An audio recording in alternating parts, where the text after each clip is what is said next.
Shalom. I'd like to give all praises to Yahweh, Bahashem, Yahweh Shai, Bahashem, Rakah Kradash, and double honors to the apostles and the elders of Great Millstone.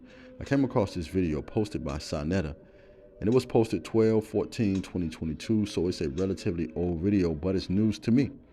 And at the top of the screen, you can see it states, Black Hebrew Israelites cannot answer this question.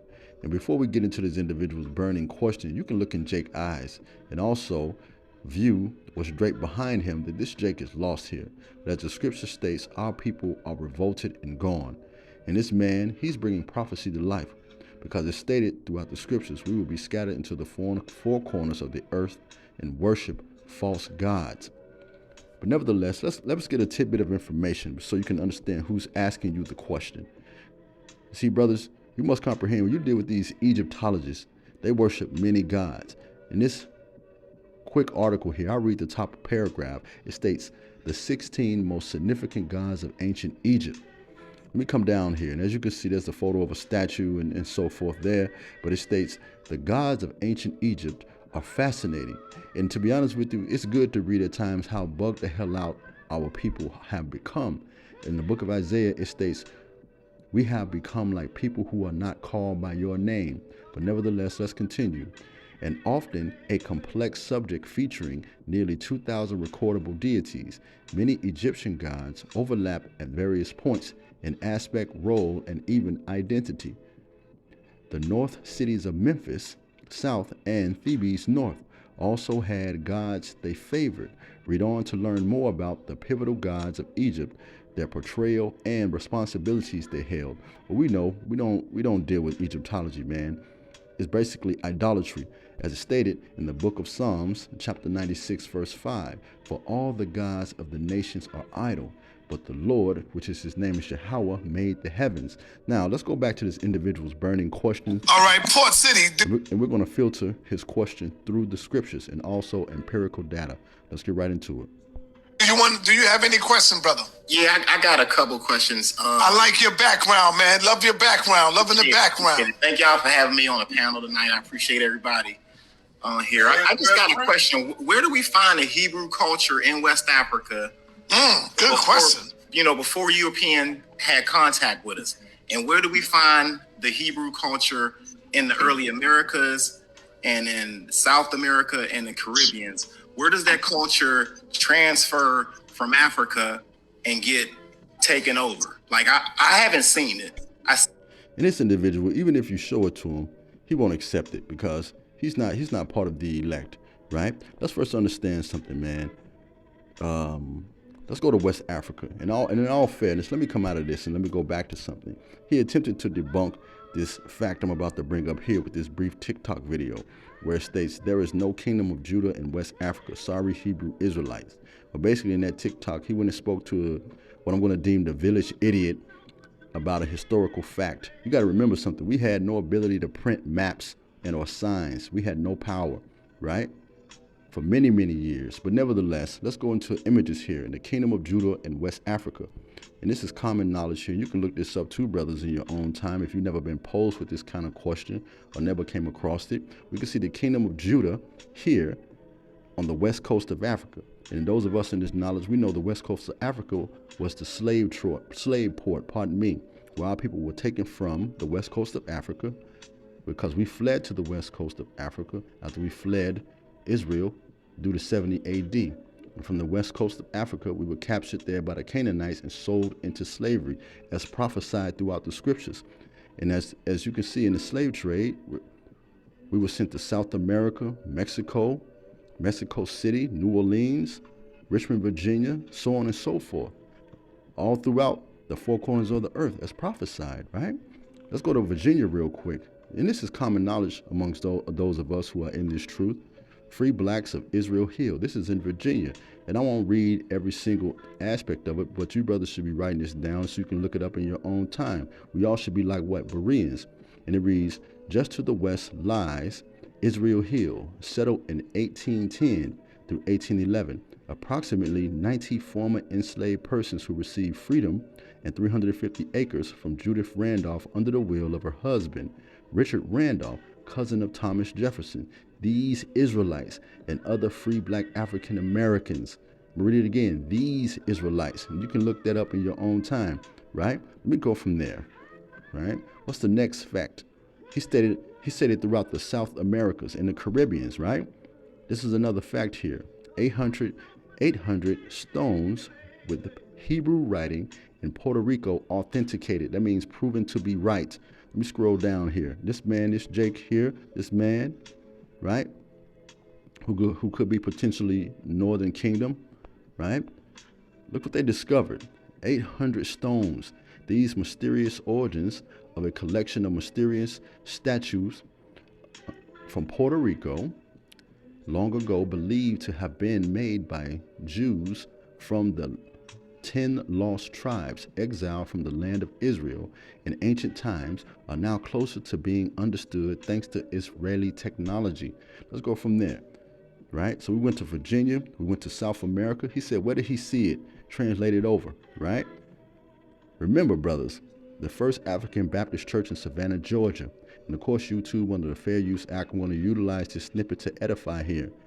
Listen to what this woman has to say about the slaves, right? You have to consider, we were never taught to read and write. So how did the slaves have the ability to communicate in this fashion? Listen closely.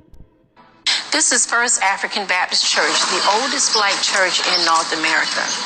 The building built by slaves. The gentleman that laid the first brick laid the last. The balcony hold pews that actually were built by slaves. They have the oldest information in this building. That information is written in cursive Hebrew writing. The oldest information in that building was written in cursive Hebrew writing.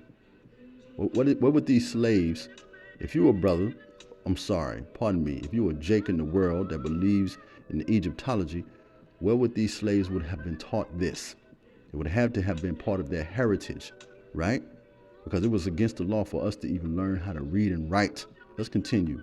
Downstairs, the air holes that the people, when they hid beneath the floors, they were able to use are actually African prayer symbols.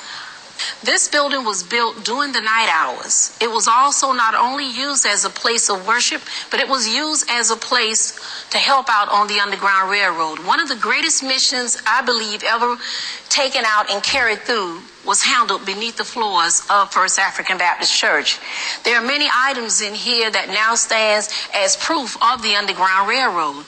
In the ceiling of the church is a code that this building is used as a safe place, and that code is 9-patch. 9-patch is a quilt symbol that was used during the Underground Railroad to identify safe places. So that 9-patch was placed right in the ceiling of the First African Baptist Church in plain view. I'm going to stop right there, brothers. Let me come out of this, right? Let's go to, because remember, when you look at the transatlantic slave trade, our people were taken where? Also to Mexico City. What's proof of the Israelites in Mexico City? You could just look this up, this fact. The Los Lunas Decalogue stone, right? It's also referred to as the commandment stone. When you do a little bit of digging, these are the commandments carved in a humongous stone in New Mexico. And also the name Yahweh is carved on that stone too as well. That was part of our laws, brothers. We know this. I'm just simply paraphrasing. The Lord told us to carve the laws in stone and to plaster them. Let's go from there, right? Remember, he stated none of this happened in the early Americas. What all we've been reading about is the early Americas. Remember, the United States of America was founded in 1776. Remember, that was slave ships sent to Louisiana, right? This is the Evergreen Plantation, the arrival of the first Africans in Louisiana. We know that these were Israelites, right? Now I'll read the top of this paragraph here.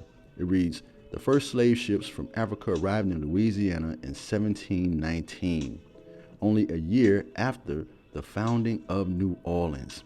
23 ships brought slaves to Louisiana in the French period alone. 23 ships, man. Right? He stated early Americas.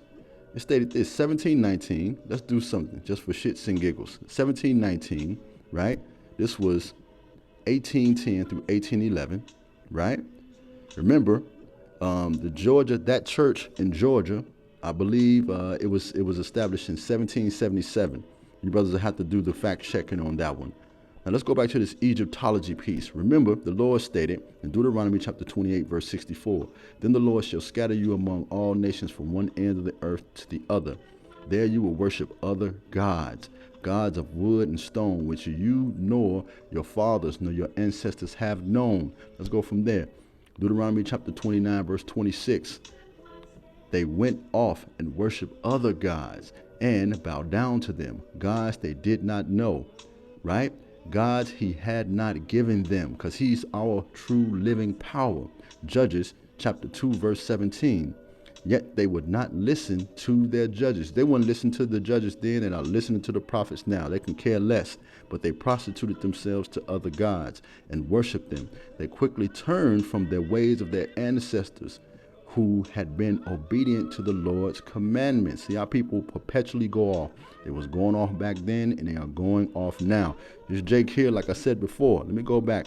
This Jake here think he's doing or saying something deep. He's doing nothing deep, but he's fulfilling prophecy. He's fulfilling scriptures. We already seen that they worship or damn near up to 2,000 gods, but nevertheless, let's continue, right? The scriptures tell us in Luke 4, verse 8, Yahushua replied, "It was written, worship the Lord Yahweh, and him only shall we serve." But these Negroes here, they worship Ra. They worship all sorts of deities. Let's look at the word Ra real quick. Egyptian mythology, the sun god, principal deity, usually depicted as a head of a hawk wearing a solar disk as a crown. Let's go into this imagery real quick, right? This is what these Egyptology believe in here. Let's scroll down. There we go. There we go. This is what I wanted. Ra, the sun god, was largely worshipped, and I'm going to butcher this word, Heliopius, whatever the hell that is, doesn't matter. It's a false god anyway, which was the cult place in ancient Egypt. And forgive me, brothers, I butchered that word, but if some of this is a little bit of this is on the fly, but nevertheless, let's come out of this, right? These are what these guys worship in here. Mum-Ra. If you remember the damn Thundercats from back in the day, these are what these Egyptologists are worshiping here. They might as well, because it's a false deity. And these brothers, man, they're destined for the lake of fire, man. These guys are missile food here, all right? But hopefully this quick lesson was edifying, brothers, because this type of stuff irritates you, man. When you see these guys, they run their mouths, they lost. They attempt to debunk the Hebrew Israelites. They don't know that they are sealed for destruction, brothers. Hopefully this quick lesson was edifying. Shalom.